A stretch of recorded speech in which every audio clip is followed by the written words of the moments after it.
जैसा कि आप सभी को पता है, इस बुक के चैप्टर 11 हम रिकॉर्ड कर चुके हैं पहले ही ऑडियो समरी के रूप में, और पीडीएफ आपको टेलीग्राम पर प्रोवाइड करा रहे हैं। आज चैप्टर नंबर 12 रिकॉर्ड कर रहे हैं, पुरुष और ब्रह्मचर्य। पुरुष को क्यों ब्रह्मचर्य करना चाहिए, उसका साइंटिफिक रीजन क्या है, कि साइंस क्या कहती है, उसके बारे में भी चर्चा है इस चैप्टर में। तो बिना देरी करते हुए, अगर आपके पास टाइम है तो आप मेरे साथ बने रहो, सुनिए। सिर्फ इस चैप्टर को सुनने मात्र से आप अपने जीवन में वो सारी गलतियां दूर कर लेंगे जो करते आए हैं। और मैं नहीं कह रहा हूँ, ये बुक कह रही है, महाराज जी का मार्गदर्शन कह रहा है। चैप्टर स्टार्ट होता है, पुरुष और ब्रह्मचर्य टॉपिक है। ब्रह्मचर्य रक्षण प्रत्येक पुरुष के संपूर्ण विकास, शारीरिक, मानसिक और बौद्धिक और आध्यात्मिक स्तर की नींव है। यह केवल यौन संयम नहीं है, बल्कि विचारों, इंद्रियों और व्यवहार पर नियंत्रण का संपूर्ण जीवन दर्शन है। ब्रह्मचर्य पालन करने वाला पुरुष अपनी ऊर्जा को व्यर्थ में नष्ट होने से बचाकर उसे आध्यात्मिक, रचनात्मक और सृजनात्मक कार्यों में लगाता है। यह आत्मनियंत्रण की चरम अवस्था है, जहाँ मन स्थिर होता है, बुद्धि निर्मल होती है और इच्छा शक्ति में दृढ़ता आती है। यहाँ एक महाकवि कालिदास ने कुमार संभवम में श्लोक लिखा है, वो भी है, शरीर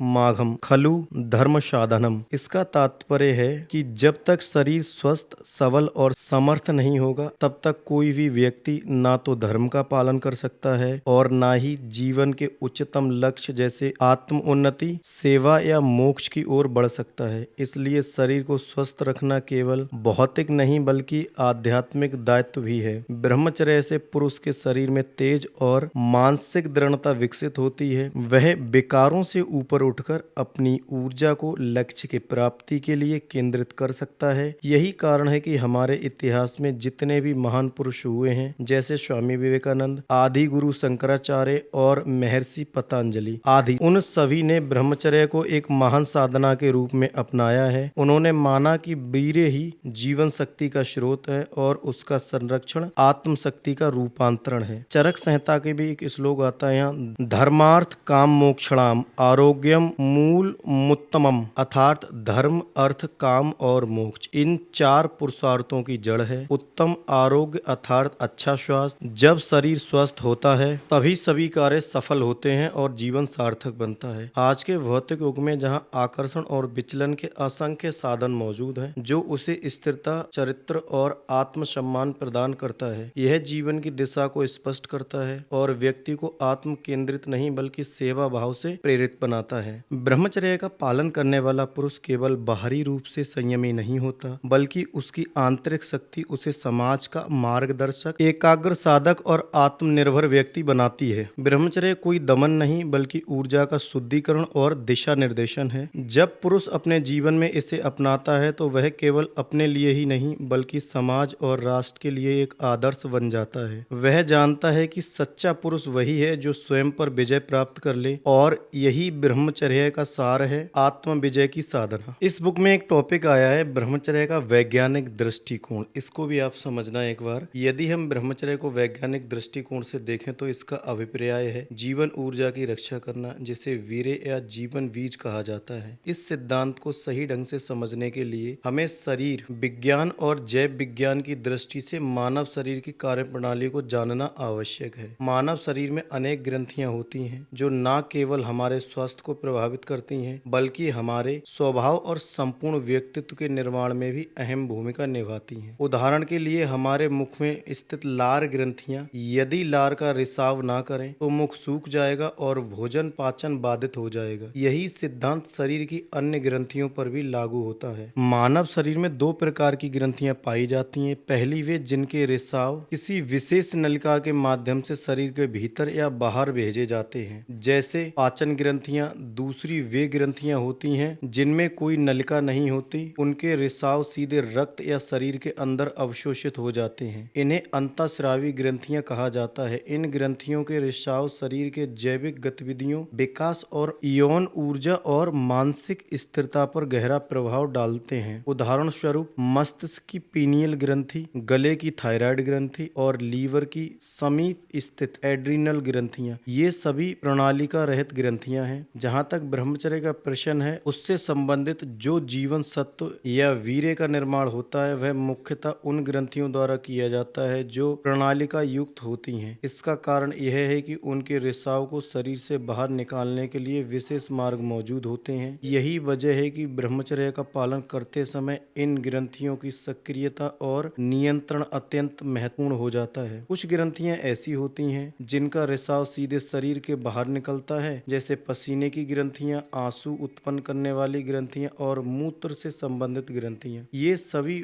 वहास्रावी ग्रंथियां कहलाती हैं। इनका कार्य शरीर से अनावश्यक या विषैले पदार्थों को बाहर निकालना होता है। यदि इन ग्रंथियों के रिसाव को बाहर निकालने से रोक दिया जाए या उनका प्रवाह अवरुद्ध हो जाए तो यह शरीर के लिए गंभीर हानि का कारण बन सकता है। इसके विपरीत कुछ ग्रंथियां ऐसी होती हैं जिनका रिसाव शरीर के अंदर ही उपयोग होता है, चाहे वे नलिका युक्त हों या फिर नहीं। उदाहरण स्वरूप थायराइड ग्रंथि द्वारा उत्पन्न हार्मोन सीधे रक्त में अवशोषित होकर पूरे शरीर में प्रभाव डालता है। इसी तरह एड्रीनल ग्रंथि का रिसाव यानी एड्रीनेल शरीर को तनावपूर्ण या आपात स्थिति में तेज प्रतिक्रिया देने योग्य बनाता है। यह हार्मोन हृदय को सक्रिय करता है, रक्त में ग्लूकोज की मात्रा बढ़ाता है और शरीर को आवश्यक ऊर्जा प्रदान करता है। ब्रह्मचर्य के लिए यह समझना आवश्यक है कि जीवन ऊर्जा यानी वीर्य उत्पन्न करने वाली ग्रंथियों का रिसाव भी प्रकृति की योजना के अनुसार शरीर के भीतर ही रहना चाहिए। यह रिसाव केवल संतुलित और नियंत्रित मन स्थिति में सुरक्षित रहता है, लेकिन जब मनुष्य वासना, अश्लील कल्पनाओं, उत्तेजक दृश्यों, भद्दे गीतों या अपवित्र साहित्य में लिप्त होता है तो यह संतुलन बिगड़ता है। परिणाम स्वरूप प्रजनन ग्रंथियों द्वारा निर्मित जीवन सत्व यानी वीर्य अनावश्यक रूप से बाहर निकलने लगता है, जो शारीरिक, मानसिक और आत्मिक दुर्बलता का कारण बनता है। विशेषज्ञों के अनुसार जब मनुष्य वासना और भोग विलास में लिप्त होता है तो उसका सीधा प्रभाव उसके मस्तिष्क के निचले हिस्से पर पड़ता है, जो उसकी चेतना, नियंत्रण शक्ति और मानसिक संतुलन को प्रभावित करता है। आगे आप समझदार हैं। वीर्य की वहा निष्कासन के 3 प्रमुख कारण। वीर्य वहार कैसे निकलता है? नंबर 1, इच्छा पूर्वक निष्कासन यानी सचेत जानबूझकर। जब कोई पुरुष अशुद्ध वासनात्मक क्रियाओं में लिप्त होता है, जैसे हस्तमैथुन, अश्लील कल्पनाएं, कुचेष्टा, तब वह जानबूझकर वीर्य नाश करता है। शास्त्रों के अनुसार केवल वैध विवाह संबंध में संयमित समय पर संतान उत्पत्ति के उद्देश्य से किया गया सहवास पाप रहित और स्वीकार्य है, अन्यथा वीर्य का अनावश्यक नाश आत्मघात के सम्मान और पाप के रूप में देखा गया है। नंबर 2, दबाव के कारण स्वतः निष्कासन। शारीरिक दबाव से यानी शरीर के आंतरिक दबाव से वीर्य का निष्कासन। कभी कभी शरीर के आंतरिक रचना के कारण वीर्य कोष पर मूत्राशय और मलाशय दोनों ओर से दबाव पड़ता है। इन शारीरिक दबाव के कारण शुक्राशय पर इतना बल आता है कि वीर्य अपने आप बाहर निकल जाता है, बिना किसी कामुक विचार या क्रिया के। नंबर 3 है स्वपन दोष यानी निष्क्रिय या अनजान निष्कासन। जब शुक्राशय अधिक मात्रा में भरा होता है और व्यक्ति रात्रि में कामुक या अश्लील स्वप्न देखता है तो नींद में अनजाने ही वीर्य स्खलन हो जाता है। कई बार शुक्राशय पूरी तरह भरा न होने पर भी यदि दिन भर अश्लील विचार, उत्तेजक चित्र, फिल्में या साहित्य देखा गया है तो वह मानसिक उत्तेजना रात्रि में स्वपन दोष का कारण बनती है। ये टॉपिक उन लोगों को समझना चाहिए जिनको स्वपन दोष की बीमारी है, जो स्वपन दोष से परेशान है। पूरे दिन में क्या कर रहे हैं, क्या सोच रहे हैं, क्या देख रहे हैं, क्या फॉलो कर रहे हैं, उस पर डिपेंड करता है कि आपकी रात्रि स्थिति कैसी जाने वाली है। इस प्रकार स्वपन दोष के 2 प्रमुख कारण माने जाते हैं: शुक्राशय का अधिक मात्रा में भर जाना और अशुद्ध विचारों तथा अश्लील सामग्री के प्रभाव से उत्पन्न मानसिक उत्तेजन। इसलिए यदि व्यक्ति संयमित दिनचर्या, शुद्ध और सात्विक विचार तथा ब्रह्मचर्य के पालन को अपने जीवन का हिस्सा बना ले तो इन सभी समस्याओं से सहज रूप से बचा जा सकता है। यही आत्म संरक्षण और मानसिक शुद्धता का सर्वोत्तम मार्ग है। आजकल सामान्य व्यक्ति ब्रह्मचर्य का पालन क्यों नहीं कर पा रहा है? इस बुक में इस टॉपिक को डिस्कस किया गया है कि क्यों लोग ब्रह्मचर्य में हार जाते हैं, क्यों वो इसका पालन नहीं कर पा रहे हैं। नंबर 1, डिजिटल युग में कामुकता की आसान पहुंच। आज का युग सूचना और संचार का है, जहां internet, social media, web series और अश्लील सामग्री तक पहुंच बेहद आसान हो गई है। मोबाइल फोन के माध्यम से युवा और वयस्क पुरुष हर समय उत्तेजक दृश्य, चित्र, वीडियो और भद्दे संवादों के संपर्क में रहते हैं। यह बार बार मन में मस्तिष्क को भटकाता है और धीरे धीरे व्यक्ति की इच्छा शक्ति को कमजोर बना देता है। नंबर 2, नैतिक शिक्षा और आध्यात्मिक मार्गदर्शन की कमी। पहले घरों में, विद्यालयों में और समाज में आत्म संयम, धर्म, सदाचार और ब्रह्मचर्य जैसे मूल्यों की शिक्षा दी जाती थी। आज का शिक्षा तंत्र केवल कैरियर, प्रतिस्पर्धा और सुख सुविधाओं पर केंद्रित हो गया है। आत्मनियंत्रण, आत्म संयम और चारित्रिक बल को ना तो सिखाया जा रहा है और ना ही सराहा जा रहा है। इससे युवा ब्रह्मचर्य जैसी जीवनदायिनी सिद्धांत को केवल पुरानी सोच मानकर नकार देते हैं। नंबर 3, असंयमित जीवन शैली और अनियमित दिनचर्या। गलत खान पान जैसे तेलीय, मसालेदार, अधिक मात्रा में मांसाहार, मदिरा, जंक फूड, नींद की कमी, देर रात तक जागना, शारीरिक श्रम की कमी, ये सभी शारीरिक रूप से शरीर को उत्तेजक बनाते हैं। जब शरीर में अपच, गर्मी और अशांति बनी रहती है तो वासना अपने आप जागृत होती है, जिससे ब्रह्मचर्य का पालन करना कठिन हो जाता है। नंबर 4,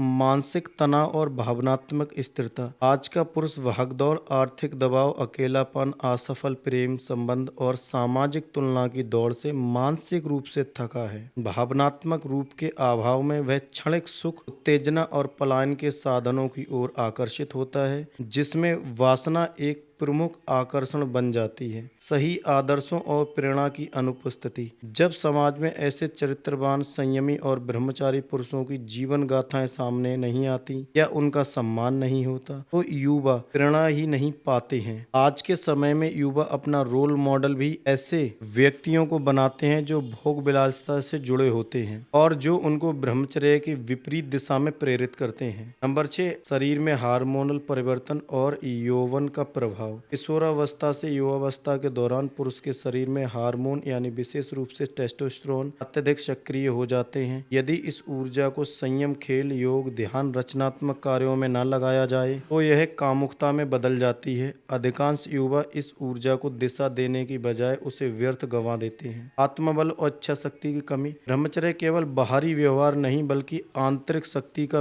विषय है। इसके लिए जरूरी है मानसिक दृढ़ता, संकल्प शक्ति और दीर्घकालिक लक्ष्य की स्पष्टता। आज की त्वरित संतुष्टि की मानसिकता में लोग दीर्घकालिक संयम को कठिन और निरर्थक मान लेते हैं। पेज नंबर 148 पर यहाँ लास्ट वाला पैराग्राफ बहुत महत्वपूर्ण होने वाला है। सामान्य रूप से ब्रह्मचर्य धारण करने के प्रमुख लाभ। नंबर 1, शारीरिक बल और ऊर्जा में वृद्धि। ब्रह्मचर्य पालन से शरीर में संचित ऊर्जा व्यर्थ नहीं जाती। इससे थकावट कम होती है, कार्य क्षमता बढ़ती है और रोग से लड़ने की प्रतिरोधक शक्ति विकसित होती है। मानसिक स्पष्टता और एकाग्रता। जब इंद्रियों और विचारों पर नियंत्रण होता है तब मन स्थिर और एकाग्र होता है। इससे पढ़ाई, काम और निर्णय लेने की क्षमता में सुधार आता है। नंबर 3, ग्रहण और स्मरण शक्ति का विकास। ब्रह्मचर्य पालन करने से मस्तिष्क में ओज तेज बढ़ता है, जिससे स्मरण शक्ति और ध्यान केंद्रित करने की क्षमता तीव्र होती है। नंबर 4, आत्म विकास और आत्म संयम में वृद्धि। संयम से जीवन में आत्मनियंत्रण आता है, जो हर परिस्थिति में शांति और आत्मबल बनाए रखने में मदद करता है। नंबर 5,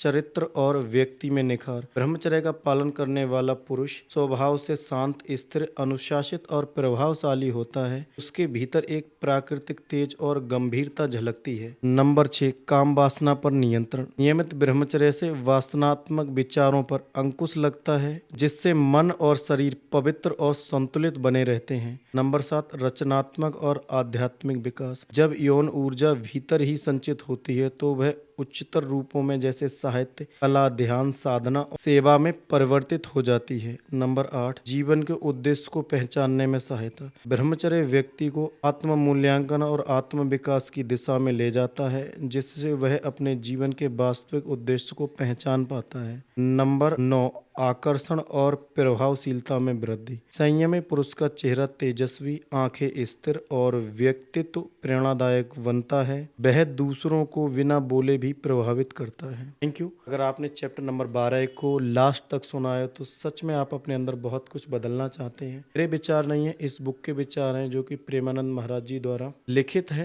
ब्रह्मचर्य कब, क्यों और कैसे। इसका पीडीएफ आप मेरे टेलीग्राम से डाउनलोड कर सकते हैं, फ्यूचर ज्ञान से। लिंक इस वीडियो के डिस्क्रिप्शन में होगा। अच्छी लग रही है इस सीरीज तो इसको सब्सक्राइब जरूर कर लेना, क्योंकि ये हमारे आपके जैसे युवाओं के लिए, आने वाली पीढ़ियों के लिए एक बहुत पावरफुल बुक, पावरफुल ग्रंथ और एक सच्चा मार्गदर्शक स्रोत है। जय श्री राम, जय ब्रह्मचर्य।